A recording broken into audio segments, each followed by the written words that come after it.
ካጎቴ ራቂ፣ ከቪላ ቤቱና ከድርጅቱ ራቂ። አንተ ሳትሆን እኔ ነኝ የማሸንፈው። አትድከም።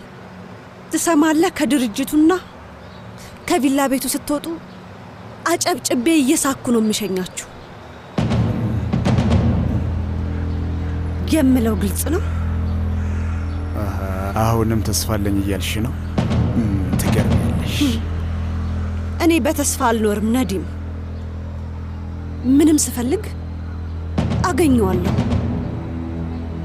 አሁንም አላወቅከኝም። አይ በደንብ አድርጌ ያውቅሻለሁ።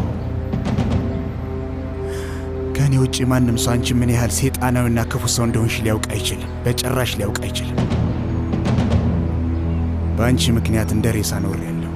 ትክክለኛ ማንነትሽን ስላየው ለዓመታት መርዘሽ ያስቀመጥሽ፣ ወንበር ላይ እስረኛ አደረግሽ።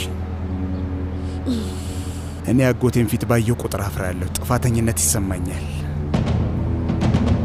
የማስታውሰውን ነገር ታውቂያለሽ አክስቴ። የማስታውሰውን ነገር ታውቂያለሽ አክስቴ። አንቺና አባቴ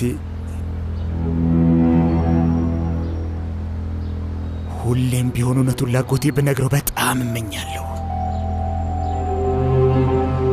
ከጭንቅላቴ ማጥፋት ብችል ደስ ይለኛል፣ ግን አልችልም። አፍራለሁ። በራሴ እጅ ቡጭቅጭቅ አድርጌ ብጥልሽ እመኛለሁ። እኛ አካባቢ ከዚህ በኋላ እኛ አካባቢ አንዴ እንኳን ባይሽ እመኚ፣ ፈጽሞ መረጋጋት አልችልም። ምህረት የሚባል ነገር አላደርግልሽም።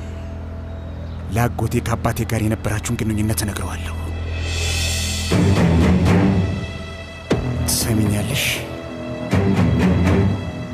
አሁን ከዚህች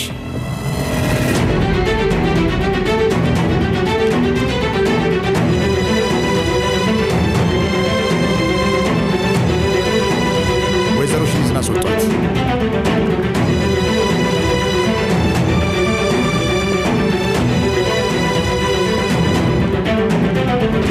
እንዳትነኩኝ፣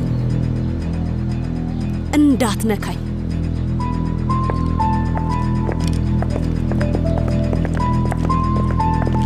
ወይዘሮ ሽኒዝ እየመጣች ነው። ምን ተፈጠረ? አቶ አጋ ድርጅት ውስጥ እንዳትገባ ከለከላት።